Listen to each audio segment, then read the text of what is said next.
As you can see, I'm getting set up here to put my bottomlands rhodium various formulations into here. I'm just going to unroll this. I can find the end of this thing. Oh, there it is. And this tape here. Because what I find I like doing these buckets is to you get a good whack of this tape, about about that long, and then you just sort of cut it off.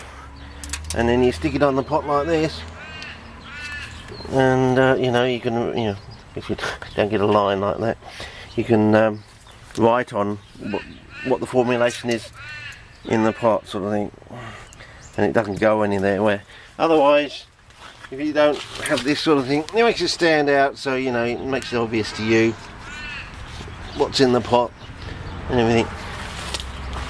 Your special code or secret formulation written on the outside there with your indelible pen sort of thing. And that was not quite right there, so what I'll do is bring my sand in here, and it takes another 3 handfuls, I reckon, or maybe no, maybe more. Yeah, I reckon that should be about it. And then this is what you normally do, and then that will give us enough space in there to put our bottomlands rhodium formulation, our triple nitrogen fixing one, and then with that one I'll probably do the trial run for the theoretical 4 times fixing one. And then you just take your spacer disc here, put it on there, doesn't really matter, and then you just pour it in. Because I've already done this pre-night, that's all I have to do for that one. But if you haven't actually wetted the whole thing, you fill it up to the top there and it soaks through. It takes a little while, about 20 minutes. But with that one like that, and it looks like it's yep. I said that's the skill basically.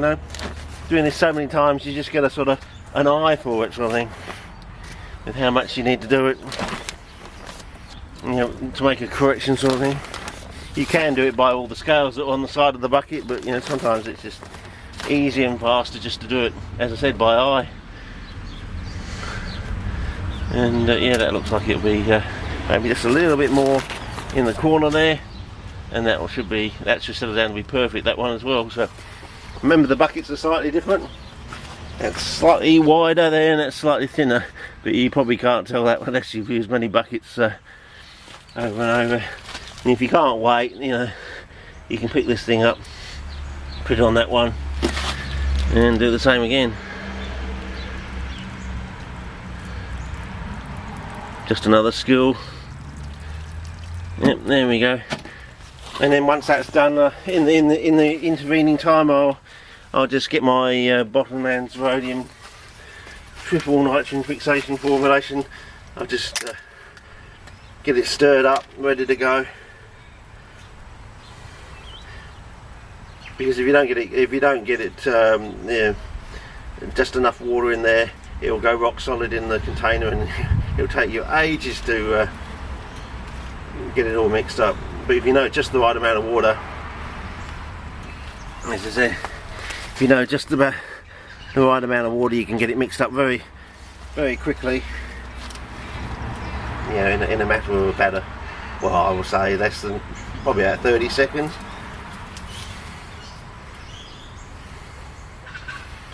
Yeah, here we go, nearly there.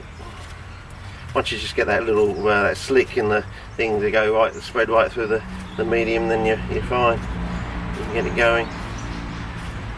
Nearly there. 2, 3. Okay. Well, that's about basically it's there, fellas, and I'm just waiting for that little bit of moisture to settle in. I could probably actually just start it in the centre there. It doesn't really matter. And then you just layer it on like we did before, and hopefully it should get to most of the pot, sort of thing. And then once it's settled in and we've got the charcoal on, and it's, you know, it's been rained on a little bit and got washed through, we'll pull back the charcoal and it should be a lot browner than the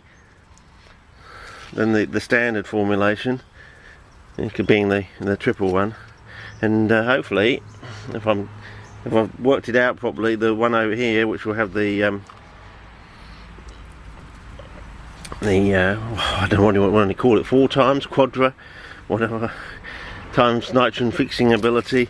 Yeah, it should be, and eventually, because it's got so much nitrogen, I'm hoping it will match the wild. Is the soil start off brown and then they go that grey colour. If you've noticed some of the photos, you can actually see some of the brown still in some of those grey soil things. You can actually see little patches of brown here and there if you're very astute. Well, I'm sure Gideon is, he probably has seen that. He probably said, oh, I know what you mean, sort of thing. Yeah, I've seen that in some of those photographs, especially some of those photographs that are coming out from, who's the snake man over there at the moment? No, not Greg Hunt. The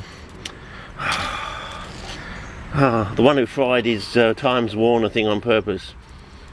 Oh, I've forgotten his name now. No, not Greg Neville's, he's the train man, the train buff.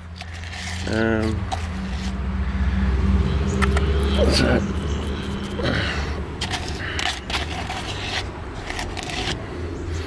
almost there, not quite. We may have to jiggle. We may have to. Granville, fetch your coffee. We may have to jiggle this a bit.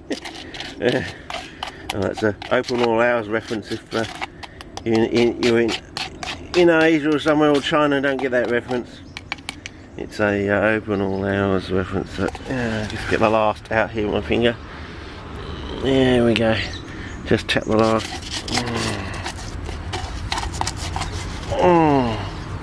There we go. That's it. In like that.